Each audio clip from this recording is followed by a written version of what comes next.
O que faz um bom azeite? Sabe como escolher? Venha descobrir e explorar este produto tão importante da nossa gastronomia na Escola do Gosto. Dia 25 de novembro no Porto, venha provar e aprender com Ana Carrilho, Edgardo Pacheco e o chefe André Cabrita. Os lugares são limitados. Inscreva-se já em público.pt. Este é o Poder Público, a semana em debate pela secção de Política do Público. São José Almeida, Álvaro Vieira, Sofia Rodrigues. E eu sou Helena Pereira e este é o Poder Público. Esta semana temos 2 temas em cima da mesa: renovação de mais um estado de emergência e várias novidades sobre as autárquicas. Já estamos a 6 meses das eleições, era a altura também de falarmos mais de autárquicas. Mas vamos começar pelo estado de emergência e eu começo por ti, São José. O Primeiro-Ministro disse esta semana que as coisas estão a correr bem, mas é preciso não esquecer que não correm bem por acaso. Só correm bem se mantivermos a disciplina. Tu que acompanhas o governo, achas que António Costa está a encarar esta fase com otimismo ou tal com algum receio, tendo em conta que à volta de Portugal, nos restantes países da Europa, e ao contrário do que acontece aqui, os números, em vez de melhorarem, os números da Covid estão a piorar? eu penso que o Primeiro-Ministro tomou consciência da gravidade da situação e da facilidade com que o descontrole se pode instalar. E por isso admito que ele não só esteja mais receoso, por um lado, menos otimista, mais cuidadoso e que, sobretudo, que tenha uma grande preocupação em chamar a atenção para as pessoas não entrarem, como dizia um membro do governo numa notícia que eu fiz hoje, em euforias de desconfinamento. Porquê? Porque, pelo que eu tenho ouvido das pessoas com quem tenho falado no governo, eles estão convencidos, porque é essa a visão com certeza dos técnicos e dos especialistas com quem falam, que devido à estirpe britânica, na altura no Natal, nós temos muitos imigrantes em Inglaterra, de facto, que vêm cá passar o Natal e vieram cá passar o Natal. E por essa razão, ou por outra, de muitos portugueses que também viajaram, a estirpe britânica entrou em força no continente europeu através de Portugal. Foi o primeiro país onde ela foi violentamente, se instalou de forma violenta. E, portanto, nós sofremos em janeiro um surto do que é uma terceira vaga, que, segundo me explicam, enquanto há um ano a Covid veio do Oriente para o Ocidente, agora a estirpe britânica, a estirpe brasileira, estão a ir de Ocidente para o Oriente. E, portanto, Portugal teve em janeiro uma situação precoce que se está agora a verificar na Europa. Isto, por um lado, é bom, nós agora estamos a melhorar quando os outros estão a piorar. Só qual é que é o receio nisto tudo? As variações, as mutações do vírus podem desencadear a criação de novas estripes que venham a desenvolver-se e a provocar novas vagas. Portanto, isto nós nunca podemos descurar e aliviar, porque já passou, já estamos a desconfinar, os números estão baixos. As regras de disciplina, o uso obrigatório de máscara, os 2 metros de distanciamento, a organização do trabalho com distanciamento ou a permanência em teletrabalho são coisas que vieram para durar, porque não se sabe quando é que se atinge a imunização de grupo, não é? Quando é que as vacinações das populações europeias permitem segurança. E, portanto, eu acho que o receio do Primeiro-Ministro e o cuidado e os alertas do Primeiro-Ministro é para que tenhamos consciência de que, se começamos a descontrolar, daqui a 1 mês, 2 meses, voltamos a disparatar. E isso é péssimo, não é? Portanto, acho que não é uma questão nem de falta de otimismo, nem de excesso de receio, acho que é uma questão de bom senso. Tu levas agora aqui o tema para também a questão das vacinas. Álvaro, há um problema que a União Europeia está a enfrentar, que é, no início, foi muito saudada a iniciativa da Comissão Europeia de investir em desenvolvimento de novas vacinas, mas agora há escassez de vacinas, há uma guerra até quase geopolítica em torno da produção de vacinas. O que eu te perguntava é, António Costa, que nesta altura é o presidente em exercício do Conselho da União Europeia, devia também tomar alguma atitude mais enérgica no que toca a esta polémica sobre as vacinas, porque sobre isso parece-me que ainda nunca ouvimos falar. Sim, já ouvimos falar sobre vacinas logo no início da presidência portuguesa. Ele sublinhou muito e bem, na minha opinião, o entendimento global conseguido. Acho que toda a gente percebeu mais ou menos nessa altura de que uma nova resposta em pânico e desordenada, como acontecemos com o fecho de fronteiras à la carte na primeira vaga, tinha um potencial destrutivo para a União Europeia, como se calhar até superior ao próprio Brexit. E realmente quer Comissão, quer toda a gente, houve de facto a consciência de que isso não se podia repetir. O plano parecia bom, a ideia da compra em conglomerado parecia fazer todo o sentido e ser até relativamente democrática e justa. Veio este problema do atraso na produção e das ultrapassagens, como também já tínhamos, não é um filme completamente novo, também já tínhamos visto isto em relação a ventiladores e àqueles leilões de material que aconteceram na primeira vaga.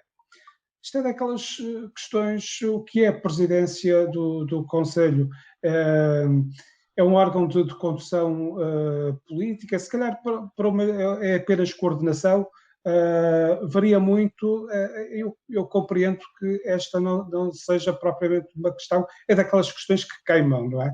Não seja propriamente uma questão atraente para António Costa chamar a si. Ele no plano interno tem insistido que, apesar de tudo, estamos muito melhor por estar nesta pool europeia, que teríamos ainda mais dificuldade de acesso às vacinas se estivéssemos por nossa conta.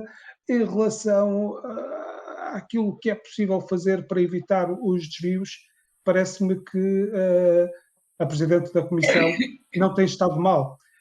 E a verdade é que, sendo um assunto tão delicado, ela também está ali é um cargo, também está ali para ser um bocadinho para-raios destas situações mais difíceis.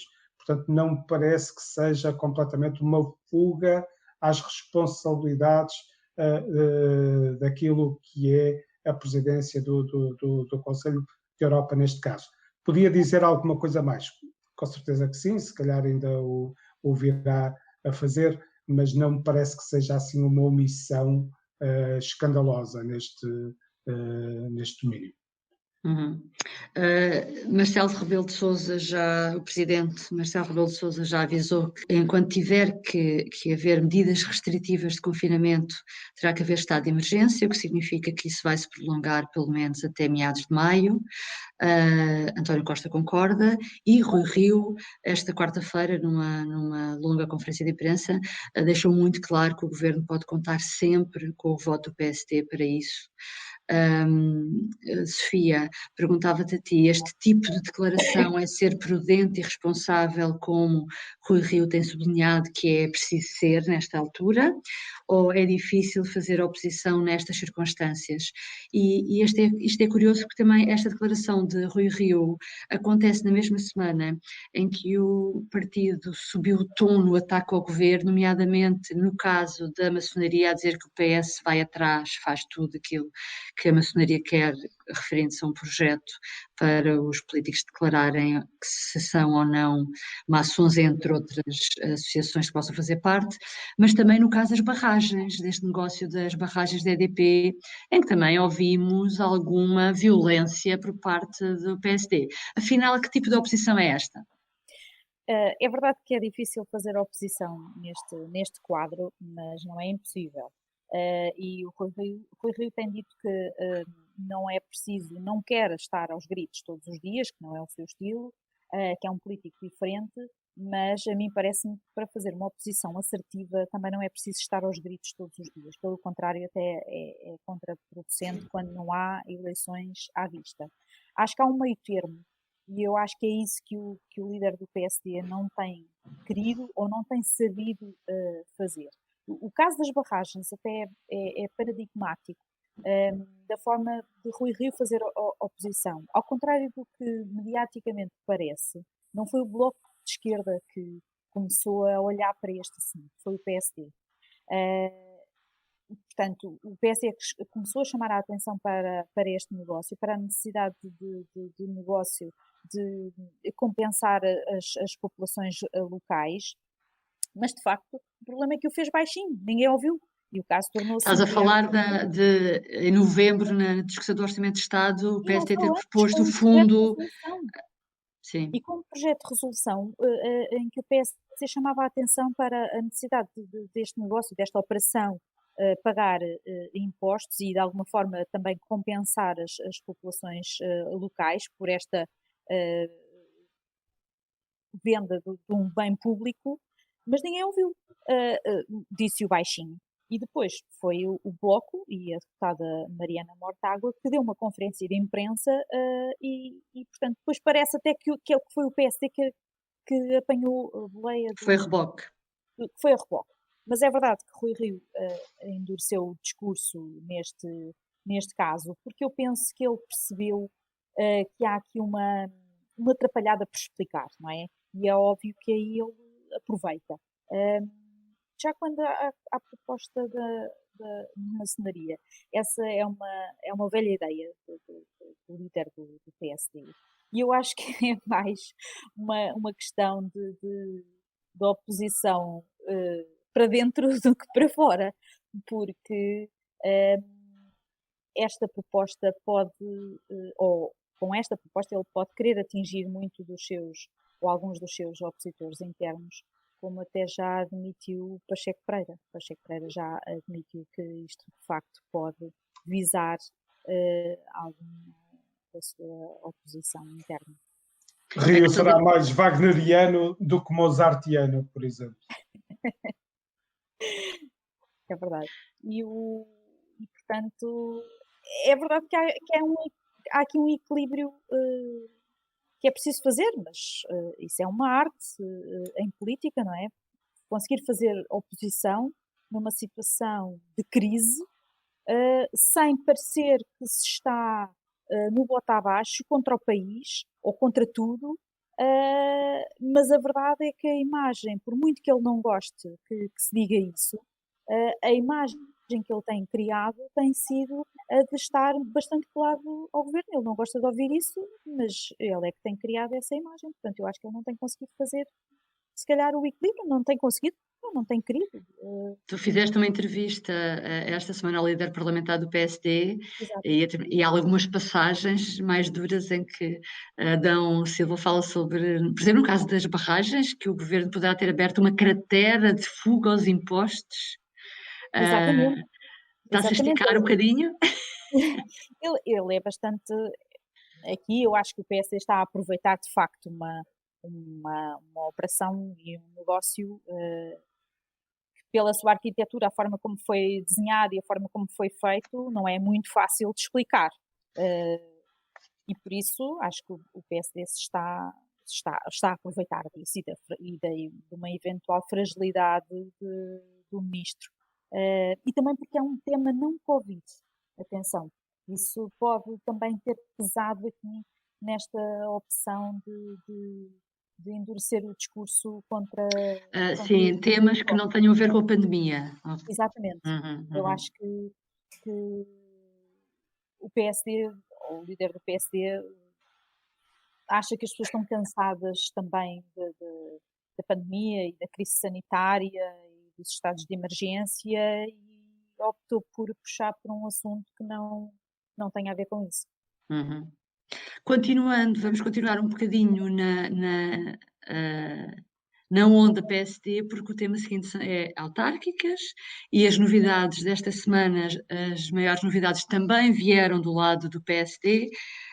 Rui Rio faz assim uns anúncios de umas dezenas de candidatos de cada vez, não é? Mas vamos começar, se calhar, pelo Porto, São José. O líder do PSD tinha prometido aqui há uma semana que ia fazer uma campanha agressiva contra Rui Moreira no Porto e esta semana, finalmente, apresentou o nome do seu candidato, que é um ex-vereador seu, Vladimir Feliz. Parece-te feliz esta aposta?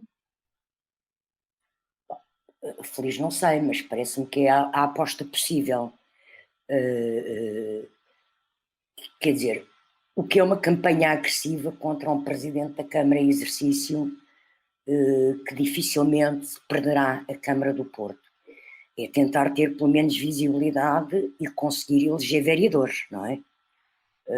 Isso parece-me um pouco obrigatório, até porque o próprio PSD já apoiou Rui Moreira, agora não apoia, dividiu-se nesse apoio. Portanto, é uma autarquia complexa e uma eleição complexa. A escolha do vereador, ex-vice-presidente da Câmara do Porto, eu não sei, não vivo no Porto, vivo em Lisboa, não conheço a obra dele, mas parece-me que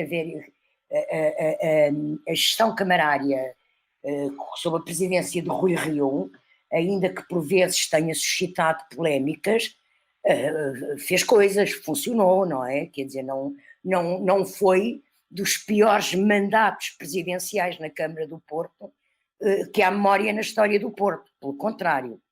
Portanto, é um homem com experiência, é um homem que conhece os cantos à casa, que foi vice-presidente da Câmara com Rui Rio, portanto é uma pessoa que se coordena bem com Rui Rio e logo com o líder do partido. E depois é também preciso perceber outra coisa nesta escolha do Rui Rio. Aquele que seria o natural candidato mediático, conhecido pelo país inteiro, conhecido na Europa, era Paulo Rangel. E Paulo Rangel, mais uma vez, recusou-se a ser candidato à Câmara do Porto. Não é? Achas que fez mal? Eu não sei se fez mal, se fez bem, ele é que sabe o que é que quer para a vida dele. Agora, Paulo Rangel até pode achar que hoje em dia um homem que tem perfil, está muito absorvido e muito entrosado com as questões europeias e no Parlamento Europeu, e que, portanto, o seu papel lá é mais importante do que vir para Presidente da Câmara ou tentar ser Presidente da Câmara do Porto. Tem toda a legitimidade para fazer. Agora, o que eu acho que Paulo Rangel fez de mal foi em relação ao seu futuro, porque Paulo Rangel é sabido que teve, não sei se calhar já não tem, teve ambições de liderança do PSD, não é? Portanto, isto não é um facto que o país ignora, não é?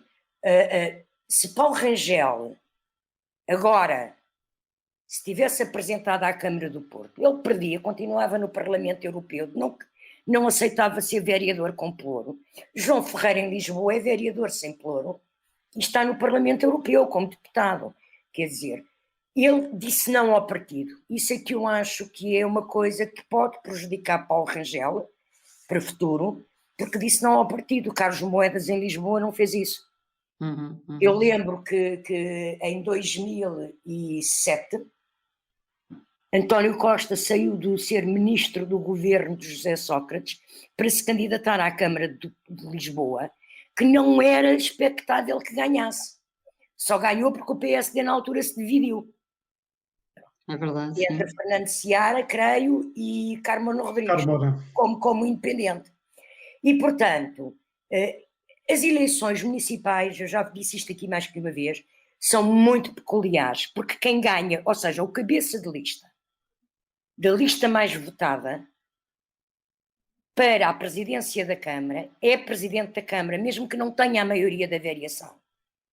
Portanto, às vezes, Costa foi eleito, não é às vezes, Costa foi eleito com menos de 30% dos votos, creio que eram 29%. A primeira vez que foi eleito presidente da Câmara, não chegou a 30% dos votos. Por isso é que Moedas pode ser eleito em Lisboa. E no Porto, mesmo com Rui Moreira, não se sabe o que é que uma candidatura forte de uma pessoa com visibilidade pública e com provas dadas e com currículo, pode vir a alterar esse jogo, não é? E por isso eu penso, isto para dizer o quê? Eu penso que Rui Rio apostou numa pessoa da sua confiança. Ele diz que era o seu candidato desde 2013. Como? O Rui Rio dizia que o Vladimir Feliz era o seu candidato desde 2013. Admite que sim, foi o seu vice-presidente, portanto até admite que sim, na altura não o colocou, o PSD não o colocou, também não era Rio que decidia isso em 2013, se calhar a direção do PSD não se lembrou disso, não avançou com um candidato, tudo bem. Neste momento eu acho que é uma escolha, a escolha possível, é uma escolha eficaz, porque é um homem que conhece a Câmara do Porto, um homem que já tem currículo na Câmara do Porto, e o que é verdade é aquele que seria o candidato paralelo a Moedas a Lisboa, que era Rui Rangel, não quis. Paulo Rangel. Paulo Rangel, desculpa. Pois, Álvaro. provavelmente aí Rangel ser-lhe-á cobrado será o tempo que demorou, o tempo que permitiu que durasse a possibilidade de vir a ser ele o candidato. Álvaro, Carlos Moedas já era candidato 2 meses antes ou mais de ter sido anunciado. Isso não é razão. A política tem os seus tempos. Isso não é argumento para Rui Rio ter recusado. Para Paulo Rangel. Não, eu estava a dizer é que ele demorou muito, deixou o partido em banho-maria demasiado tempo à espera dele. Sem necessidade de o fazer, não é? E acho que nesse aspecto a campanha agressiva da que falavas, Helena, começou justamente com o Rio. A expressão é de Rui Rio. Exatamente, começou justamente com o Rui Rio a castigar Paulo Rangel. Exatamente.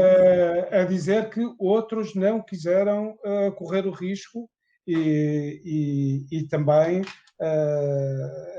é preciso lembrar que Paulo Rangel foi cabeça de lista do PST para as europeias e a coisa na noite eleitoral também não correu muito bem. Também é natural que se sinta um pouco magoado com o Rio pela forma como o Rio, na altura, disse que a principal responsabilidade pela derrota do PSD era do cabeça de lista que estava ali, que foi uma coisa que não foi nada simpático, que não se percebeu muito bem na altura, não é? Sim, as também relações entre eles não são boas, já há muito tempo. E a agressividade da campanha do PSD também foi para o candidato que, inventado por Rui Rio, Álvaro Almeida, em 2017, que ninguém conhecia, foi uma aposta pessoalíssima do Rui Rio, e que agora vem dizer que Vladimir Feliz era o seu candidato desde 2013, não é? O que também é relativamente cruel para Álvaro Almeida, o candidato de 2017.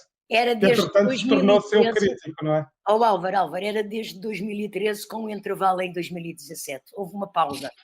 Exatamente. Olha, Álvaro, mas eu também gostava de saber a tua opinião sobre outra candidatura, outra novidade, que foi o facto de Rui Rio ter ido buscar António Oliveira, selecionador nacional, ex-treinador e ex-jogador do Porto, para concorrer a Gaia, o que foi muito polémico, muito batido esta semana.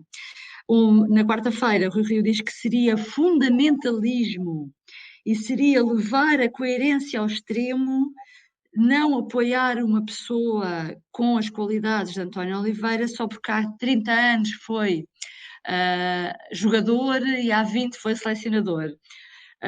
Por causa lembramos, não é, das posições que o Rio tinha no passado e continua a ter, em que se deve separar futebol e política. O que é que te parece esta escolha?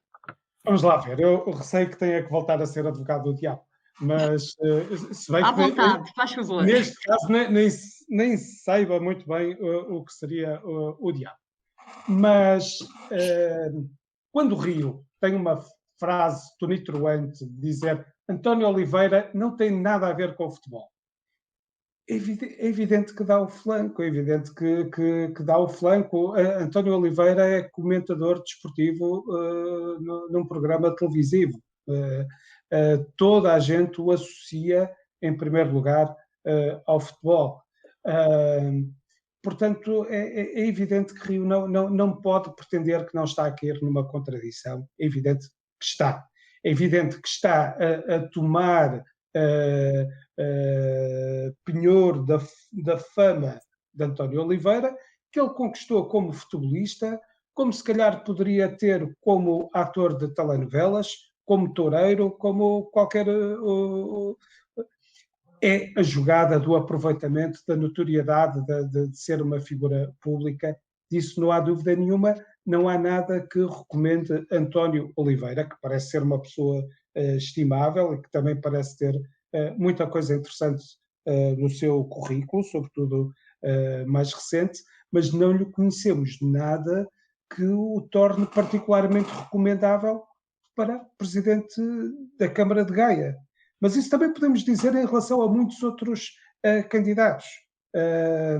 Agora, em defesa de Rio, acho que é justo reconhecer que aquela defesa que Rio diz ser preciso fazer em relação ao mundo do futebol, se quisermos ser justos, todos nós percebemos o que é que Rio quer dizer.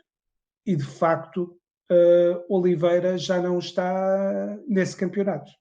Do campeonato há muitos anos que, de facto, não está no campeonato do futebol, que sejam totonegócios, sejam planos de pormenor, enfim, que influencia decisões políticas e que pode ser concorrente do interesse público.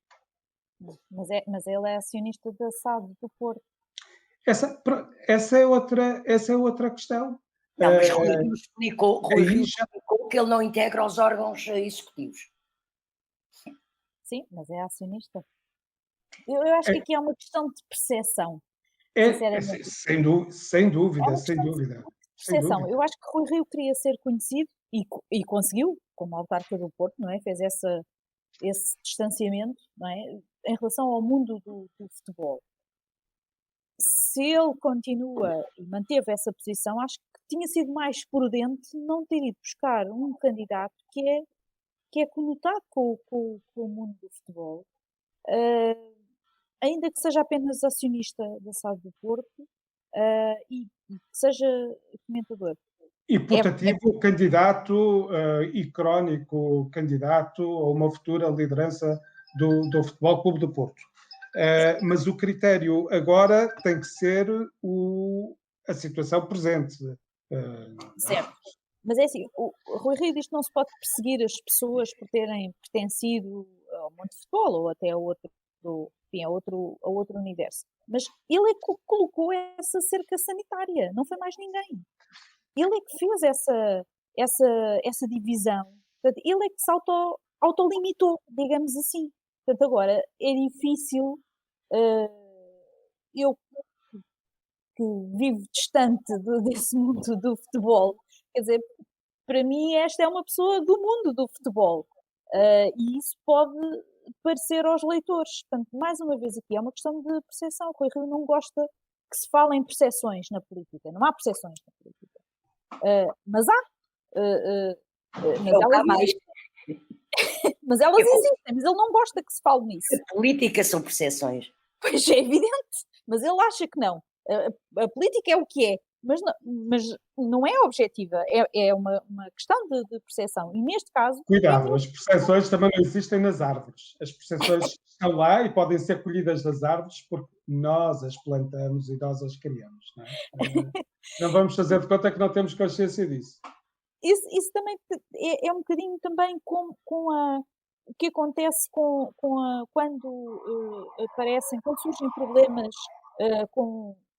entre colaboradores ou pessoas mais próximas ou até dirigentes do PSD que têm problemas com a justiça, não é? Que pode acontecer a qualquer direção. Ele é que falou em banho de ética, não foi mais ninguém. Ele é que se autolimita. Ele é que impõe essas cercas sanitárias. Portanto, acho que depois não se pode queixar, não é? E não se pode queixar que... Saltou a cerca, Sofia. Ele saltou a cerca, isso. Foi a bola que foi para o outro lado. Foi a bola, saltou a cerca. Olha, para entrarmos aqui na reta final, deixa-me só perguntar a São José, há aqui outro tema sobre autárquicas, que é, afinal, quando é que vão ser as autárquicas? Como é que viste esta semana a desautorização de Eduardo Cabrita, do Ministro da Administração Interna, que veio dizer que podia-se fazer a votação, em vez de adiar as eleições como o PSD quer, propôs fazer a votação em 2 fins de semana. Depois disso, o Primeiro-Ministro e o líder do PS veio dizer que isto era uma proposta que não fazia sentido nenhum e até era perigosa e devia-se fazer, por exemplo, no sábado e no domingo, no mesmo fim de semana. Como é que vai ficar isto? E como é que viste realmente este desacordo aqui entre o Primeiro-Ministro e o Ministro? O que é que aconteceu? O que aconteceu não sei, mas vamos cá ver. Portanto, as eleições podem, teoricamente, ser entre 15 de setembro e 15 de outubro. Tradicionalmente são no primeiro domingo de outubro e, portanto, seriam este ano a 3 de outubro. Por causa da pandemia, eu sei que está em cima da mesa, neste momento, a hipótese de ser, em vez de ser no primeiro fim de semana de outubro, ser no último de setembro, para antecipar. Bom, isso em relação à data. É certo que não vai haver adiamento de eleições, o PS não vai dar isso, e nisso o PS é categórico e o Primeiro-Ministro é categórico. Sobre o que se passou, o que se terá passado na reunião da Comissão Nacional, em que António Costa rejeitou a hipótese de realização de eleições em 2 fins de semana, e até que ponto é que isso é ou não uma desautorização do que Cabrita disse. Quer dizer, eu tenho a impressão que a veemência que o Primeiro-Ministro pôs nesta recusa de mexer no modelo das eleições autárquicas tem a ver com a semana política que se vivia e com o facto de ir ser hoje, quinta-feira, discutido o diploma do PSD, o projeto de lei do PSD, para adiar as eleições de 2 meses. Portanto, o Primeiro-Ministro e líder do PS deu um sinal claro que não vai conversar sobre nada e que este projeto de lei é para chumbar e nem se discute nada agora. Bom, mas o que é facto é que o Parlamento vai ter que voltar a discutir isto. Porquê? Porque os deputados vão ter que aprovar adaptações à lei eleitoral autárquica no sentido do que fizeram, por exemplo, na lei eleitoral para as presidenciais por causa da pandemia. E ora, o que é que a lei eleitoral autárquica já contém e já funcionou em 2017? O voto antecipado em mobilidade para estudantes, o voto antecipado para reclusos, e é natural que, pelo menos para doentes com Covid confinados, venha outra vez a ser aprovado e introduzido na lei pelo Parlamento o voto antecipado em casa das pessoas. O que é que pode estar aqui em causa? Fazer outra vez o voto antecipado em mobilidade ou não mobilidade, como foi feito nas presidenciais, para os 308 concelhos ao nível dos concelhos e não da sede de distrito, como foi há 4 anos, que as pessoas só tinham mesas nas sedes de distrito. Ora bem, o que é que isto quer dizer? Quer dizer que nós vamos, muito provavelmente, ter eleições em 2 fins de semana, porque vai haver voto antecipado no fim de semana anterior, porque ele já existe, e porque a pandemia o impõe. Não sabemos a dimensão que ele vai ter, mas é muito provável que o Parlamento venha a adaptá-lo à pandemia. E, por outro lado, ainda vamos ver e discutir se o Parlamento, num outro momento, que não seja este o debate imposto agora pelo PSD, se o PS vem ou não a aceitar uma proposta que já foi avançada, creio que pelo Bloco de Esquerda e que pelo PAN, de que as eleições se realizem, não, quer dizer, em 2 fins de semana ou com o voto antecipado, mas para além disso, no fim de semana mesmo das eleições, funcionarem as assembleias de voto no sábado e no domingo, no dia de reflexão, para facilitar e para fazer com que mais pessoas se dirijam às mesas de voto.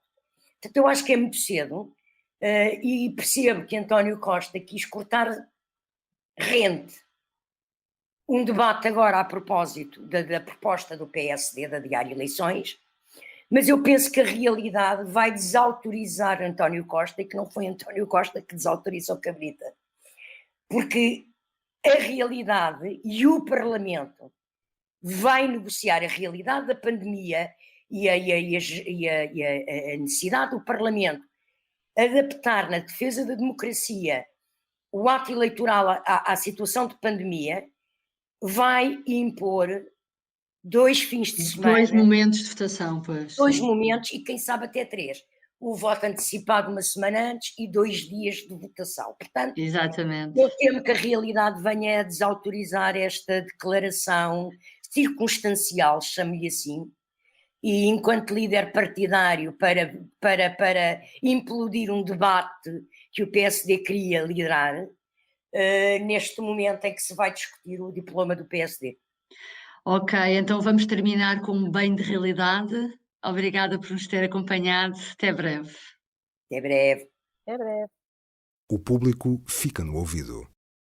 O que se bebe em dia de festa pode-se beber no dia a dia? E que ligações gastronómicas se podem fazer com o que temos no copo?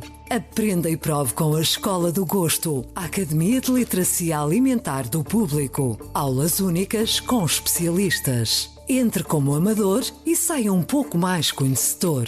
Não perca a próxima aula, a 18 de novembro, no Porto.